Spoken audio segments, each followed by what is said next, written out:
ಅಂತ ಪರಿ ಭಕ್ತಿ ಜೀವಿತ ಏನೈತಿ ಅಬ್ರಾಮ್ದಾಗ. ಏನ್ ನೋಡಿ ದೇವರ ಅಬ್ರಾಮ್ನ ಆಶೀರ್ವದಿಸ್ತೀನಿ ಅಂತ ಹೇಳೋಣ. ಏನ್ ಭಕ್ತಿ ಅಬ್ರಾಮ್ನಲ್ಲಿ ಇಷ್ಟ ಆಗುತ್ತೆ, ಹೌದಲ್ಲ? ನಾವು ಅದನ್ನ ಗ್ರಹಿಸ್ಬೇಕಲ್ಲ. ಅಬ್ರಾಮು ಅಂತ ಪರಿ ಭಕ್ತಿನಲ್ಲಿ ಜೀವಿಸೋಣ ಅಂತ ಹೇಳಿದ್ರೆ ಆ ಭಕ್ತಿ ಜೀವಿತ ನನ್ನ ಕೂಡ ಇರಬೇಕು ಅಂತೇಳಿ ನಾವು ಅನ್ಕೋಬೇಕು. ಆ ರೀತಿ ನಾವು ಪ್ರಾರ್ಥನೆ ಕೂಡ ಮಾಡಬೇಕು. ಏನೈತಪ್ಪ ಅಬ್ರಾಮದಲ್ಲಿ ಭಕ್ತಿ ಜೀವಿತ ಅಂತ ಹೇಳಿದ್ರೆ, ಅಬ್ರಾಮದಲ್ಲಿ ಏನ್ ದೇವ್ರು ಹೇಳ್ತಾನೋ ಆ ಕ್ಷಣವೇ ಅದನ್ನ ಮಾಡ್ತಾನೆ. ಏನ್ ಹೇಳ್ತಾನೋ ದೇವ್ರು ಅದನ್ನ ಲೇಟ್ ಮಾಡೋದಿಲ್ಲ. ಇವಾಗ ಹೇಳೋಣಂದ್ರೆ, ಆಯ್ತು ಪ್ರಭು ನಿನ್ ಮಾತು ನಾನು ಲೋಪಡ್ದೆ, ನಾನು ಮಾಡ್ತೀನಿ ಅಂತ ಹೇಳ್ತಾನೆ. ಅದು ದೇವ್ರಿಗೆ ಬಹಳ ಇಷ್ಟ. ಇವಾಗ ದೇವರು ನಮ್ಮ ಹತ್ರ ಎಷ್ಟೋ ಮಾತಾಡ್ತಿರ್ತಾನ, ವಾಕ್ಯನಲ್ಲಿ ಎಷ್ಟೋ ಮಾತಾಡ್ತಿರ್ತಾನ, ಸೇವಕರಲ್ಲಿ ಮಾತಾಡ್ತಿರ್ತಾನ, ನಾವು ಬೈಬಲ್ ಓದುವಾಗ ಮಾತಾಡ್ತಿರುವಾಗ ನೀವು ಈ ರೀತಿ ಜೀವಿಸ್ಬೇಕು, ನೀವು ಪರಿಶುದ್ಧರಾಗಿರ್ಬೇಕು, ಕೆಟ್ಟ ಸಹವಾಸಕ್ಕೆ ನಾವು ಹೋಗ್ಬಾರ್ದು, ದೇವ್ರಿಗೆ ಇಷ್ಟಾನುಸಾರವಾಗಿ ಜೀವಿಸ್ಬೇಕಂತ ಪದೇ ಪದೇ ದೇವ್ರು ಮಾತಾಡ್ತಾನೆ ಇರ್ತಾನ. ಯಾವಾಗಲಿಂದ ಮಾತಾಡ್ತಾನ. ಆ ಮಾತುಗಳು ಕೇಳಿ ನಾವು ಇಮಿಡಿಯೇಟ್ ಆಗಿ ನಾವು ಅದನ್ನ ಚೇಂಜ್ ಮಾಡ್ಕೊಂಡಿವ. ಇಮಿಡಿಯೇಟ್ ಆಗಿ ನಾವು ಹೌದಲ್ಲ, ದೇವ್ರ ನನ್ನ ಹತ್ರ ಮಾತಾಡ್ತಾನ, ಈ ಸ್ವಭಾವಗಳು ನನ್ನ ಹತ್ರ ಇರಬಾರ್ದು, ಈ ರೀತಿ ನಾನು ಜೀವಿಸ್ಬಾರ್ದು, ದೇವ್ರಿಗೆ ಇಷ್ಟ ಇಲ್ಲ ಇದು, ನಾನು ದೇವ್ರಿಗೆ ಇಷ್ಟಲಾಗೆ ಜೀವಿಸ್ಬೇಕಲ್ಲ, ನಾನು ದೇವರಿಗೆ ಇಷ್ಟಾನುಸಾರವಾಗಿ ನಾನು ಬದುಕಬೇಕಲ್ಲ, ನಾನೇನು ಹಿಂಗ್ ಜೀವಿಸ್ತಿದ್ದೀನಿ, ನಾನೇನು ನನ್ನ ಈ ಗುಣಗಳದಾವ ಇರಬಾರ್ದಲ್ಲ, ದೇವ್ರ ನನ್ನ ಹತ್ರ ಮಾತಾಡ್ತಾನ ಅಂತೇಳಿ ಅವನು ಸರಿಪಡಿಸ್ಕೊಳ್ಳೋ ಮನಸ್ಸು ಇಮಿಡಿಯೇಟ್ ಆಗಿ ನಮಗಿರಬೇಕು. ಆ ಕ್ಷಣವೇ ನಾವು ಅದನ್ನ ಮಾಡಬೇಕು. ಕೆಲವೊಬ್ರು ಎಷ್ಟು ಹೇಳಿದ್ರು ಕೂಡ ಅದನ್ನ ಅವ್ರ ಜೀವನ ಹೆಂಗ್ ಜೀವಿಸ್ಬೇಕು ಹಂಗೆ ಜೀವಿಸ್ತಿರ್ತಾರೆ, ಮಾರ್ತಿರೋದಿಲ್ಲ. ಚರ್ಚಿಗೆ ಬರ್ತಾರ, ಚರ್ಚಿನ ಕೂತ್ಕೊಂತಾರ, ಆರಾಧಿಸ್ತಾರೆ, ಎಷ್ಟು ವರ್ಷಗಳಿಂದ ಚರ್ಚೆಗೆ ಹೋಗ್ತಿರ್ತಾರೆ, ಮಾರ್ಪಿರೋದಿಲ್ಲ. ಮತ್ತೆ ಅಂಥವ್ರು ನೋಡಿ ದೇವ್ರು ಏನ್ ಆಶೀರ್ವದಿಸ್ತಾನ, ಏನ್ ಆಶೀರ್ವಾದ ಬರುತ್ತೆ? ಮಾರ್ಪಿರ್ಬೇಕಲ್ಲ. ಅರೇ ನಾನು ದೇವ್ರಿಗೆ ಇಷ್ಟಾನುಸಾರ ಜೀವಿಸ್ಬೇಕು, ನಾನು ದೇವ್ರಿಗೆ ಅದಕ್ಕೆ ಮೆಚ್ಚುಗಾಗಿ ನಾನು ಇರಬೇಕು. ಆ ದೇವ್ರು ಹೇಳ್ತಿರ್ಬೇಕು, ಹೌದಲ್ಲ ನನ್ನ ಹತ್ರ ದೇವ್ರು ಮಾತಾಡ್ತಾ ನನಗೆ ಸರಿಪಡಿಸ್ಕೊಂಡು ನಾನು ದೇವ್ರಿಗೆ ಇಷ್ಟವಾಗಿ ಜೀವಿಸ್ಬೇಕಂತೇಳಿ ನಾವು ಯಾವಾಗಾದ್ರೂ ಆ ಮಾತು ನಾವು ಲೋಬಡ್ತೀವೋ, ಆ ಮಾತು ಲೋಬಟ್ಟ ದೇವ್ರು ಏನ್ ಮಾಡ್ತಾರ, ನನ್ನ ಮಾತಿಗೆ ವಿಧೇಯನಾಗಲ್ಲ, ನನ್ನ ಮಾತಿಗೆ ವಿಧೇಯನಾಗಲ್ಲ, ತಗ್ಗಿಸ್ಕೊಳ್ಳೋರು ನಾನು ಹೆಚ್ಚಿಸ್ತೀನಿ, ಗರ್ವಿಷ್ಠರು ನಾನು ಎದುರಿಸ್ತೀನಿ ಅಂತ ಹೇಳ್ತಾ.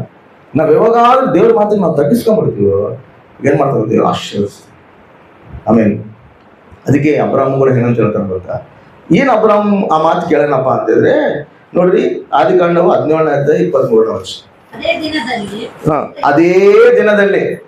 ದಿನನ ಇನ್ನೊಂದು ದಿನದ ಅದೇ ದಿನ ಇವಾಗ ದೇವ್ರು ಹೇಳ್ಯಾನೋ ಅದೇ ದಿನನೇ ಏನ್ ಮಾಡ್ತಾನ, ಇಸ್ಮಾಯಿಲ್ನ ಅವ್ರನ್ನ ಕರ್ಕೊಂಡು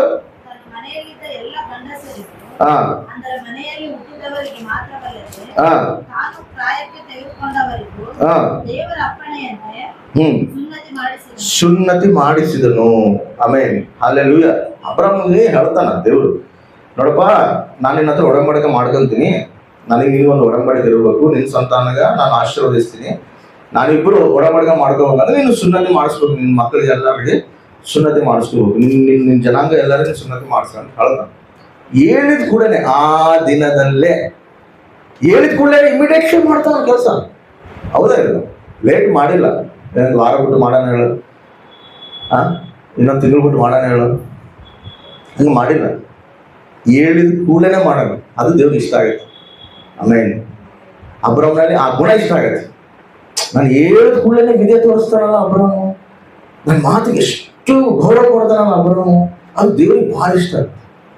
ಆ ರೀತಿ ನಾವು ಇರ್ಬೇಕು. ದೇವ್ರು ಯಾವಾಗಾದ್ರೂ ನಮ್ಮನ್ನ ಇದು ನಿನ್ನಲ್ಲಿ ಏನೋ ನನಗೆ ಸರಿ ಇಲ್ಲ ಕಾಣಕತ್ತ ನೋಡು, ಇದು ಸರಿ ಮಾಡಕ, ನೀನು ಈ ರೀತಿ ಇರು ಅಂತೇಳಿ ದೇವ್ರ ಹತ್ರ ಹೇಳ್ತಿರೋ, ಆಯ್ತು ಪ್ರಭು ನಿನಗೆ ಇಷ್ಟವಾಗಿರೋದಲ್ಲ ನನ್ನ ಆಸೆ, ನೀನು ಹೇಳ್ದಂಗೆ ನಾನು ಇರ್ತೀನಪ್ಪ ಅಂತೇಳಿ ನಾವು ಇಷ್ಟರಾಗಿ ಜೀವಿಸ್ಕೊಡ್ತೀವಿ. ಆಮೇಲೆ ಹಲ್ಲೆಲೂಯ. ಯಾಕಂದ್ರೆ ಅದು ವಧು ಅಂತ ನಾವು ಸಂಘ ಕಣ್ಯಾಗ ಅಂದ್ರೆ ಏನು, ಈಗ ಹೆಂಡತಿ ಗಂಡಿಗೆ ಇಷ್ಟರಾಗಿ ಜೀವಿಸ್ಬೇಕು. ಹೌದಾ?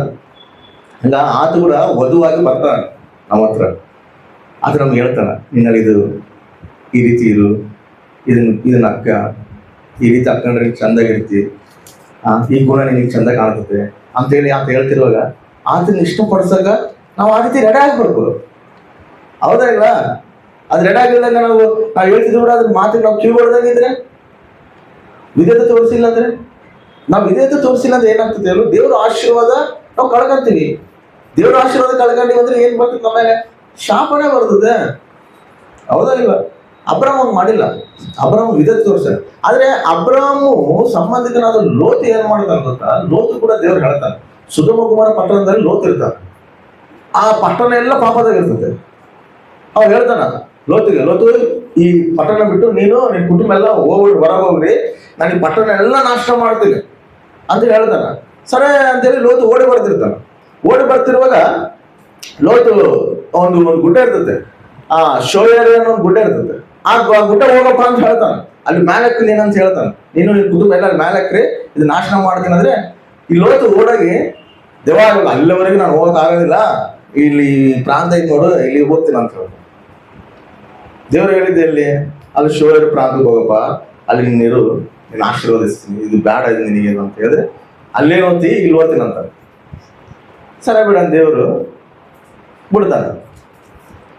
ಹೋಗ್ತಾನೆ ಅಲ್ಲಿ ಹೋಗಿ ಇದು ನಾಶನ ಆಗ್ಬಿಡುತ್ತೆ. ನಾಶನ ಆದ್ಮೇಲೆ ಸ್ವಲ್ಪ ದಿನ ಇತ್ತು, ಅರೆ ದೇವ್ರು ನನಗೆ ಅಲ್ಲಿ ಶೋಯರ್ ಗುಡ್ಡಕ್ಕೆ ಹೋಗಂತ ಹೇಳಿದ್ದಲ್ಲ, ಅಲ್ಲಿ ಹೋಗ್ಬೇಕು, ನಾನು ಇಲ್ಲೇ ಇರಬಾರ್ದು ಅಂತೇಳಿ ಸ್ವಲ್ಪ ದಿನಗಳು ಆದ್ಮೇಲೆ ಹೋಗ್ತಾನೆ. ಅಲ್ಲಿ ಹೋದಾಗ ಏನಾಗ್ತದೆ ಗೊತ್ತಾಗಲಿ, ಸ್ವಂತ ಮಕ್ಕಳಿದ್ದನೇ ಪಾಪ ಮಾಡ,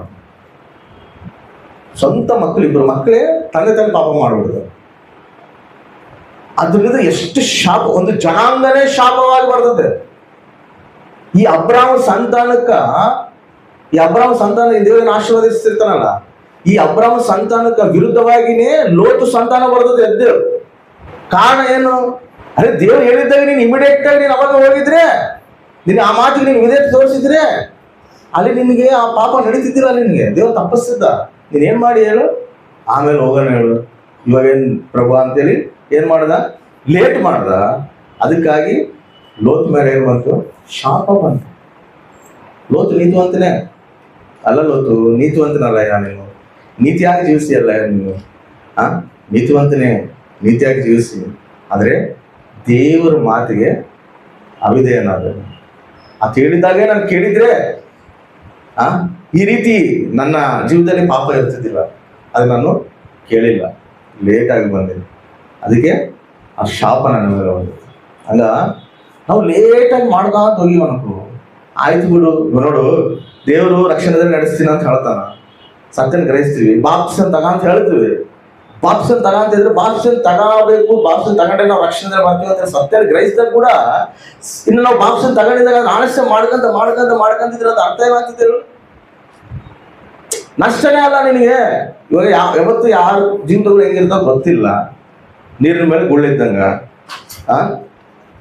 ಸಡನ್ಲಿ ಏನಾದ್ರು ಆಯ್ತು, ನೀನ್ ಬಾಪ್ಸನ್ ತಗೊಂಡಿಲ್ಲ, ರಕ್ಷಣೆದಲ್ಲಿ ಬಂದಿಲ್ಲ ಅಂದ್ರೆ ನೀನ್ ಪರಲೋಕಕ್ಕೆ ಹೆಂಗ್ ಓದ್ತಿ? ಆ ಮಾತಿಗೆ ವಿಧೇಯತೆ ತೋರಿಸಿದ್ರೆ ದೇವ್ರು ಯಾವಾಗ ಮಾತಾಡಿರ್ತಾನೆ, ನಾ ಇಮಿಡಿಯೇಟ್ ನಾನು ಬಾಪ್ಸನ್ ತಗೋಬೇಕಪ್ಪ, ನಾನು ದೇವ್ರಿಗೆ ಸಮರ್ಪಿಸ್ಕೋಬೇಕು, ನಾನು ದೇವ್ರ ರಾಜ್ಯದಲ್ಲಿ ಇರಬೇಕು, ಇಲ್ಲಿ ಬೇಡ ಈ ಪಾಪ ಜೀವಿತ ನಮಗೆ, ಶಾಪ ಬೇಡ ನಮಗೆ, ನಾವು ಶಾಪಗಳೆಲ್ಲ ತೊಳ್ಕೋಬೇಕಂತ ನೀನ್ ವಿಧೇಯತೆ ತೋರಿ ನೀನ್ ಬಾಪ್ಸನ್ ತಗೊಂಡು ಏನಕ್ಕೋ ದೇವ್ರ ಆಶೀರ್ವಾದ ನಿನ್ನ ಮೇಲೆ ಬರ್ತದೆ. ಅವೇನು ಯಾಕಂದ್ರೆ ನೀನ್ ವಿಧೇಯತೆ ತೋರಿಸಿಯಲ್ಲ. ಅಬ್ರಾಮ್ ಹೆಂಗ ವಿಧೇಯತೆ ತೋರಿಸನೋ ಆ ವಿಧೇಯತೆ ನಿನ್ನಲ್ಲಿ ಕಂಡಾಗ ಖಚಿತವಾಗಿ ದೇವರು ಆಶೀರ್ವದಿಸ್ತಾನೆ. ಆಲಸ್ಯ ಮಾಡಿದ್ರೆ ಏನಾಗ್ತದೆ, ಅದರಿಂದ ಶಾಪನೇ ಬರ್ತದೆ.